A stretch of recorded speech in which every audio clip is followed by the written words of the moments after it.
We've reviewed this already, but let's talk about it in more detail.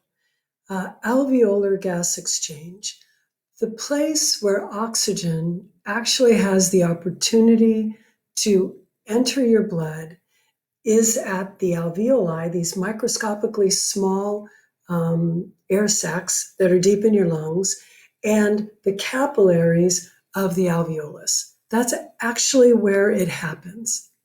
Now, this alveolar gas exchange, it doesn't happen instantly because alveolar gas exchange happens because of diffusion. And you all had your diffusion labs, right? The concept of diffusion is that molecules want to go from where they are more crowded to where they are less crowded.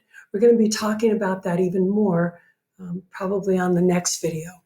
But right now, we're just talking about exactly how that interchange takes place inside of the alveolus. And we learned already that it took about a quarter of a second for red blood cells traveling through a healthy lung to be able to fill up 100% with all of the oxygen they can possibly carry. So that means that while you're resting, your red blood cells will spend about 3 times that long going through a capillary bed. So that means that as the red blood cell is traveling through the capillary bed, they start on one side and they're like, ooh, I pick up oxygen, pick up oxygen, pick up oxygen. Oh, okay, I'm full. Okay, I'm still traveling through the capillary, but now I'm full, so I can't pick up any more oxygen. And then as it leaves, it's 100% filled with oxygen. And we talked a little bit about pulse oximetry, right? Now, when red blood cells are being moved around by your cardiovascular system while you're exercising, they travel a lot faster. So they go through the capillary bed and they're like, ooh, picking up oxygen, picking up, okay, I'm full, right? Done, okay? Now, it takes them about 3/10 of a second. 3/10 of a second is still longer than 0.25 seconds. So if I told you it was going to take me 25 minutes in order to get a certain job done, and you said, okay, I'll give you 30 minutes, well, you'd expect me to get the job done, right? So same thing. And this is as we would expect it to be. However, it only works really well when the lung is healthy. Let's look at a healthy lung. In a healthy lung, there's air here. There'd be a little tiny layer of fluid right here. Then there would be 2 layers of simple squamous epithelial cells with basement membrane in between. And then we've got our red blood cells. So in order for a molecule of oxygen to jump into the blood, it only has to go from about right here to about, boom, right there. That's not very far that it has to diffuse. And that's why it doesn't take very long for oxygen to completely load up our red blood cells. Now, let's talk about this concept right here, respiratory membrane. Respiratory membrane. I know for the longest time when I heard the term respiratory membrane, I thought it meant maybe the pleura, maybe the diaphragm. I don't know exactly what I thought it meant. But the respiratory membrane, it's not something you could see if you did dissection. It is something that you can only see through a microscope, and it's almost more important as a concept than as something that you can point to. What is the respiratory membrane? The respiratory membrane is the distance between an oxygen molecule over here and a red blood cell over here. It's that distance right there. So this is the respiratory membrane right there. And it is the simple squamous epithelial cells, any bit of mucus that's in here, plus anything that's going on in the basement membrane. Now, how does that go wrong? These videos are being made while we're in the coronavirus pandemic. And so one of the things that you probably know from being alive at this time is that sometimes when patients get really, really sick, they end up needing to be on oxygen. They need an enriched oxygen environment. And why does that happen? In short, the reason that patients need an enriched oxygen environment is largely because they have a thickened respiratory membrane. Let's look at this image, this beautiful image that someone put together.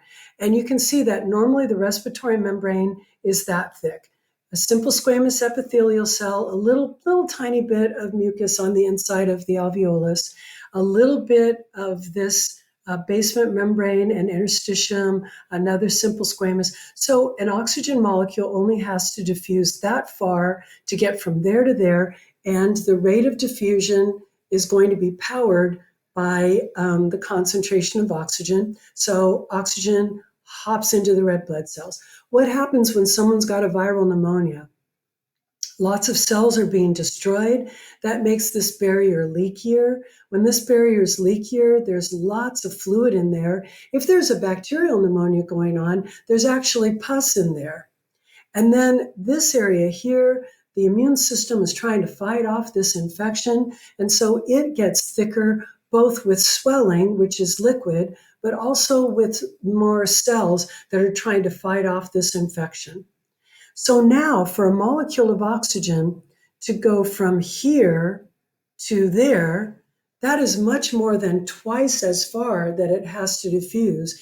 And when something has to diffuse twice as far, it takes about 4 times as long. If something has to diffuse 3 times as far, it takes 9 times as long, right? So if we take this respiratory membrane and make it 3 times as thick, it's going to take 9 times as much time to get there.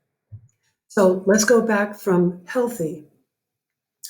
If my red blood cells, instead of being able to fill up in a quarter of a second while I'm at rest, it takes me 3 times as long, well, I'm going to be able to get my red blood cells 100% oxygenated, but just barely, right?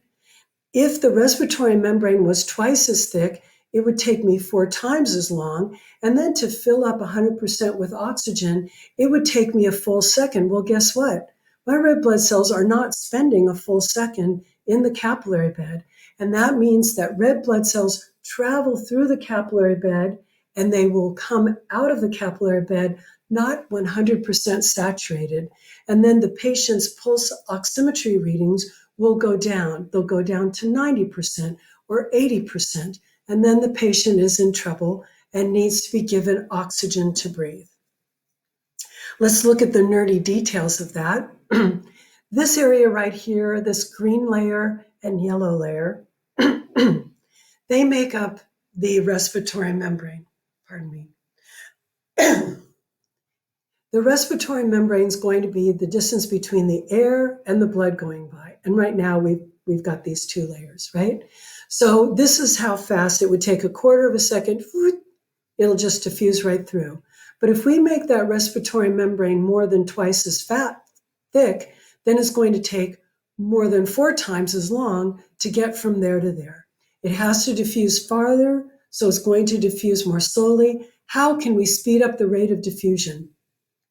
One set of questions you needed to be able to answer in your lab for AP 120 on diffusion was, what are the things that make the rate of diffusion faster? And we said that the rate of diffusion was faster at higher temperatures. Okay, well, my patient might have a fever, but I can't exactly microwave him. So, okay, a little bit faster because my patient has a fever. The rate of diffusion is faster with smaller molecules.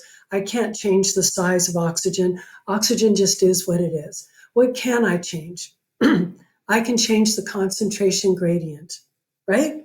Making the oxygen more concentrated on this side of the membrane will make the oxygen diffuse faster. Right now, what is the concentration of oxygen in your alveoli? It's 21% in the air around us. Great. 21% is pushing it in. If I give you 100% oxygen to breathe, instead of 21% pushing inward, it'd be 100%. That would speed up the rate of diffusion, and that will help our patient have 100% oxygen on their blood, even though their respiratory membrane is thicker. All right. So a second concept. It is useful to remember that oxygen will jump into the blood here at the capillary of the alveolus, and then the blood goes through the pulmonary veins and through the heart and the aorta and all the arteries, and it goes down to the capillaries of all your tissues, and then the oxygen hops off so that these cells can get the oxygen, and they'll give it to their mitochondria, which will allow them to make ATP, right? Well, that's a pretty good system, but it does make you wonder, how does oxygen know where it is? Oxygen doesn't know where it is. Oxygen's just a molecule. Molecules of oxygen hop in at the alveolar capillaries and hop out at the tissue capillaries. Why? Because that is the direction of the concentration gradient. The oxygen molecules here are saying, oh, there's so much oxygen here. I'm so crowded. I want to go there where oxygen is less crowded. Oxygen jumps on. Now we get down to the capillaries of the tissues, and oxygen is like, well, I'm not that crowded here, but oh, look over there. There's practically no oxygen over there. Oxygen jumps off. Why is there no oxygen down here where your tissues are? Because the cells keep using it, right? That's like I could bring a package of Oreos to a kindergarten classroom every day, and you're not going to find Oreos in the kindergarten classroom. Why? Because the kids eat it. The Oreos are like oxygen.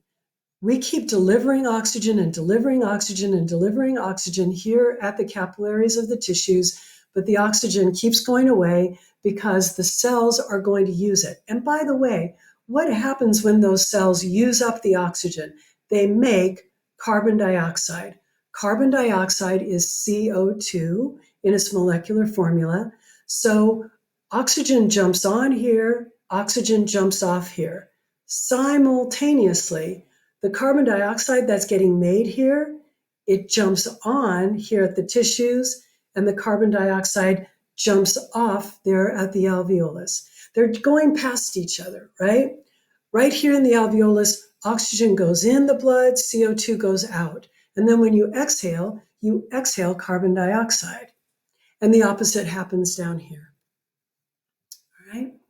We are going to begin this concept at the beginning of the next video.